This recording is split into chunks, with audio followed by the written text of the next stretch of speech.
Well, for those of you who have been watching the news and watching on social media, you've seen all the activity that's been happening over at Greeley West High School.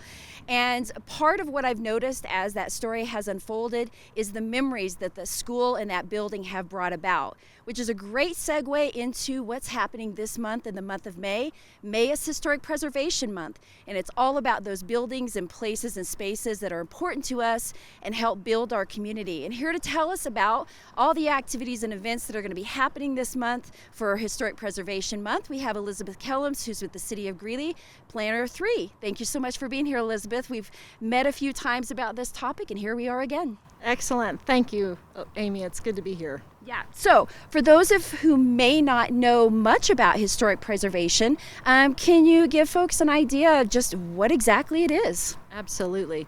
Historic preservation is really the preservation of those places, sites, structures, objects, districts, landscapes even, that we have a connection to, that are significant for some reason. It may be significant because your grandma baked cookies in the kitchen at that house, or it may be significant because some major national event happened there. Or it, as in the case of the Plum Farm where we are today, it may be significant because it has the house designed by Greeley's first female architect, and it's strongly significant for association with Greeley's agricultural history. So it's something to help, it helps people remember, and it helps people learn from the past. And it's something as simple as a building. Now, as you mentioned, we're here at Plum Farm Learning Center. I think that's kind of the final name of it. But this actually used to be a working farm way out on the outskirts of town, not so much anymore.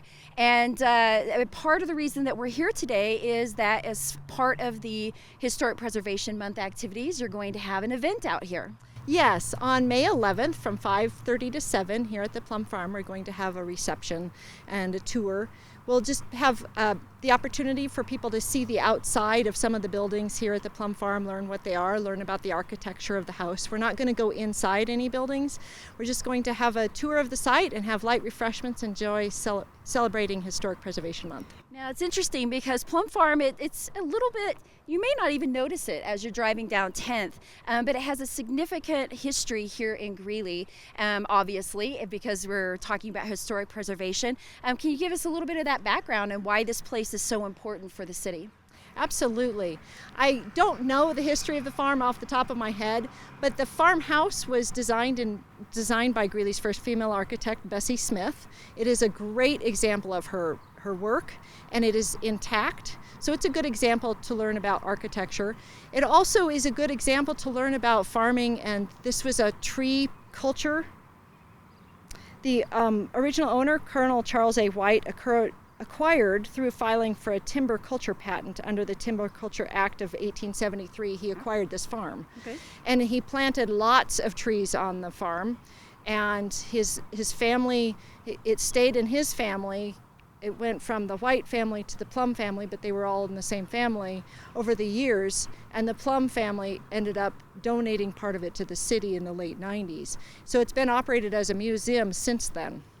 All right. Well, so we've got the event that's going to be happening on May 11th. We have another event, if you will, activity, and that is our History Brown Bag that's going to be happening at the Greeley History Museum. Yes. Bob Brunswig, who is the chair of the Historic Preservation Commission, but more importantly in this case, he is a retired professor from the University of Northern Colorado, is going to present about Deerfield and Greeley and the connections between the two. Deerfield was a colony for African Americans on the Western Plains, Eastern Plains, east of here, and Greeley started out as a colony, so he's going to make some connections between those two at the History Brown Bag on May 19th at noon at the Greeley History Museum in the community room. All these events are free and open to the public. All right, and as you mentioned, all those events, in addition to that, right here on GTV8, or if you're watching us on social media, head on over to greeleygov.com/GTV8, and you can also watch the Windows of Time segments. There's several of those that are there that, again, give some more great history about the city of Greeley and some of its historic sites. And there'll also be a council president proclamation that will be happening on May 3rd. So for more details, where can folks go? To the City of Greeley's website, historic preservation website, which is greeleygov.com/HP. They can also call me at 970-350-9222 or email me. Okay, whew, that was a lot. Historic preservation, there's so much that's going on. Betsy, thank you so much for being here today. And good luck with the events. And I hope you enjoy Historic Preservation Month. Absolutely. Thank you very much. It's been great to be here. All right, so again, as Elizabeth mentioned, I said Betsy, but that's the nickname. As she mentioned, we're going to have you head on over to greeleygov.com/HP for more on Historic Preservation Month, the month of May.